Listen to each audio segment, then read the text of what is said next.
आज ये press meet Samajwadi youth wing की तरफ से रखी गई है। सबसे पहले आप लोगों का मैं शुक्रिया अदा करूंगा समाजवादी यूथ विंग की तरफ से। जैसा कि शहरियान इस बात से वाकिफ़ हैं कि असेंबली का सेशन यानी इजलास जो है वो 21 जून से लेकर 10 जुलाई तक मुनक़िद हुआ मुंबई में, जिसे हम मानसून इजलास कहते हैं। शहर में दीगर मसाइल असेंबली से रिलेटेड हैं। शहर के एमएलए पिछली बार भी प्रेस कॉन्फ्रेंस लेकर शहरियान के सामने बात रखी थी। जब कोई बलात्कार और रेप का मामला हुआ था, सीढ़ियों पे बैनर लेके मुफ्ती इस्माइल साहब जो शहर के मौजूदा एमएलए हैं, ये खड़े हुए थे। हम उस वक्त भी इंतज़ार कर रहे थे कि ये असेंबली के सदन के अंदर मालेगांव शहर की नुमाइंदगी करेंगे और अपनी आवाज़ बुलंद करेंगे। और हम इंतज़ार कर रहे थे कि उस वक्त भी इनका कोई वीडियो, कोई ऑडियो, कोई कुछ तो सामने आए ऑफिशियली, मगर नहीं आया। सिर्फ सीढ़ियों पर ये बैनर लेकर खड़े हुए थे।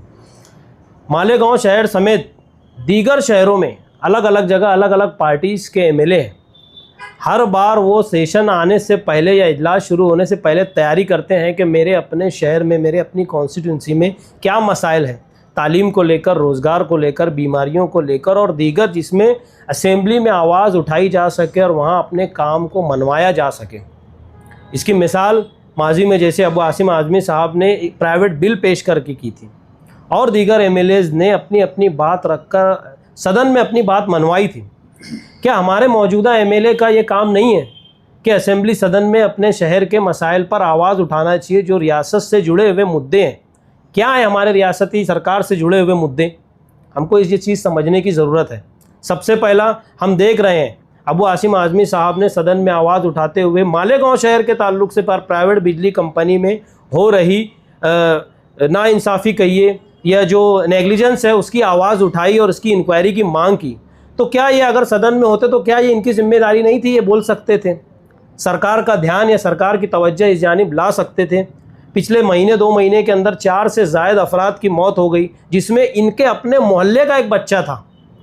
उस वक्त भी हम नूरानी मस्जिद के सामने धरना देकर बैठे थे और मौजूदा एमएलए कभी उम्रा करने चले जाते तो कभी हज करने चले जाते।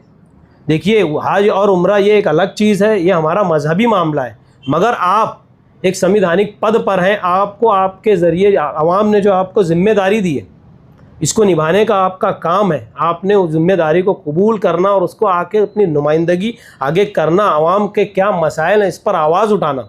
हम देख रहे हैं कि ये सेशन, अब मैं सेशन की बात कर रहा हूँ, जो महाराष्ट्र असेंबली का इजलास जो हुआ 21 जून से 10 जुलाई तक, ये सेशन 3 हफ्ता चला। 3 हफ्ते के करीब 14 सिटिंग्स हुए। इसके अंदर 127 घंटे 54 मिनट, अगर एवरेज निकाला जाए तो डेली एवरेज 9 घंटा ये इजलास चला है। महाराष्ट्र के अलग अलग एमएलएज़ ने अपने इलाकों के लिए आवाज़ उठाई। इसके अंदर जो बिल आए थे जिस पर हमारे मौजूदा एमएलए की ज़रूरत हमको लगी कि इनको वहाँ बोलना चाहिए, तो ये मौजूद होते तो शायद कुछ बोल लेते। इसके अंदर क्या था? इसके अंदर minority and socio economic survey का मुद्दा उठाया गया था। हम माइनॉरिटी हैं, सोशियो इकोनॉमिक में हमारी क्या कंडीशन है, ये सरकार के सामने रख सकते थे। शहर के हालात, शहर के सोशियो इकोनॉमिक कंडीशन पर ये अपनी बात रख सकते थे, मगर रखने वाला आदमी करता है, जिनको नहीं रखना है वो कभी नहीं करता।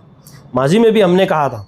इसके साथ साथ पब्लिक सेफ्टी, चाइल्ड और वुमेन सेफ्टी का एक बिल जो सरकार की तरफ से बहस के लिए लाया गया था। मालेगांव शहर में क्या बच्चों का कोई मामला नहीं है क्या? आवारा कुत्तों के ज़रिए बच्चों को काटा जाता है, पावर का इलेक्ट्रिक शॉक की वजह से बच्चे मर गए, इस ताल्लुक से बोला जा सकता। और दीगर, अभी नदी में सैलाब आया, बच्चे डूब के मरते हैं, इस ताल्लुक से कुछ तो नुमाइंदगी कर सकते थे, कुछ तो बात कर सकते थे। उसके बाद माइनॉरिटी वेलफेयर के बारे में, हम माइनॉरिटी हैं, हमारे वेलफेयर के बारे में बात कर सकते थे कि किस तरीके से माइनॉरिटी के जो गिरते हुए ग्राफ को कैसे ऊपर लाया जाए, बिलखुसूस मालेगांव, क्योंकि हमारा मजदूरों का शहर है, पावर लूम कारखानों का शहर है। इसके ऊपर वो बात कर सकते थे, मगर करना ही नहीं चाहते। इसके साथ साथ एक और क्या बोलते हैं, महत्व की बात थी। क्या था? अनएम्प्लॉयमेंट और इन्फ्लेशन, क्या कहते हैं उसको, बेरोज़गारी। मालेगांव शहर में बेरोजगारी की वजह से खुदकुशी हो रही है। एक रिकॉर्ड बन गया मालेगांव शहर में। हर महीने 8-15 दिन में हम नई नई कहानी सुनते हैं कि फला जगह किसी ने फांसी ले ली, कोई नदी में डूब के मर गया।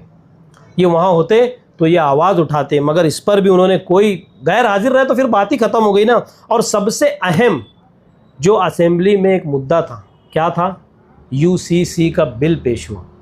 इसके अंदर बाकायदा एक कमेटी बनी गई जिसमें रूलिंग पार्टी से भी और अपोजिशन पार्टी में तमाम पार्टियों के लोगों से उसमें नुमाइंदगी ली गई और एक कमेटी बनाई गई। ये कमेटी का काम क्या होगा? अलग अलग तबकात में एक सर्वे करना और उसकी रिपोर्ट सरकार को पेश करना कि भाई हम यकसा सिविल कोड यूसीसी किस तरीके से फॉर्म करने वाले हैं। चूँकि हमारे एमएलए एक मजहबी शख्स भी हैं और यूसीसी मतलब एक रियासत या एक मुल्क एक कानून, तो सोचने और समझने वाली बात यह है कि जब एक कानून और एक रियासत के हिसाब से अगर शरीयत और कानून टकराता है तो सबसे ज़्यादा मैं समझता हूँ ज़रूरत इस मामले में हमारे शहर के मौजूदा एमएलए मुफ्ती इस्माइल की थी। वो अपनी बात रख सकते थे कि यह हमारी शरीयत में चीज़ आती है और ये नहीं आती, ये कानून से टकराएगी और शरीयत से टकराएगी, ये बातें वो रख सकते थे। मगर बड़े ही अफसोस के साथ ये कहना पड़ रहा है कि मौजूदा एमएलए जैसे इस शहर से तो उनको तो ऐसा लगता है कि कोई नाता ही उन्होंने तोड़ दिया बिल्कुल। आज एसआईआर के मामलात में हम घिरे हुए हैं, लोग परेशान हैं, दर बदर की ठोकरें खा रहे हैं। मगर आज पहली बार मैंने उनका एक वीडियो देखा एसआईआर के ताल्लुक से, वो मुलाकात करने के लिए गए थे वो खुद। इससे पहले मैंने अभी तक नहीं देखा। ऐसे तमाम मुद्दे जो है हमको समझने की ज़रूरत है। और पिछली बार भी मैंने कहा था कि इनसे सवाल, नौजवानों ने तो इनसे सवाल करना कम से कम कि इन्होंने कम से कम सेशन में हमारे लिए क्या आवाज़ उठाए, इजलास में हमारी क्या नुमाइंदगी की, इस चीज़ को हमको समझने की ज़रूरत है। आज आपके ज़रिए शहरियान के सामने यही सब बातों को लेकर हम लोग समाजवादी यूथ विंग की तरफ से प्रेस कॉन्फ्रेंस लिए हैं। तुबा कॉस्मेटिक कंप्लीट स्किन सॉल्यूशन आपके लिए लाया है धूप से बचाने वाली डे क्रीम, सौंले चेहरे को गोरा करने वाली नाइट क्रीम, फुंसियों के लिए TC skin cleaner and serum, सर्दी में जिल्दों को ताजा रखने वाला मॉइस्चराइजर, 7 दिनों में गोरा करने वाली क्रीम, आंखों के नीचे कालापन को दूर करने वाला टीसी डार्क वे सीरम, हाथ और गर्दन का कालापन दूर करने वाला साबुन। हमारा पता याद रखें, कुसुम्बा रोड, औलिया मस्जिद के सामने, तुबा कॉस्मेटिक कंप्लीट स्किन सॉल्यूशन।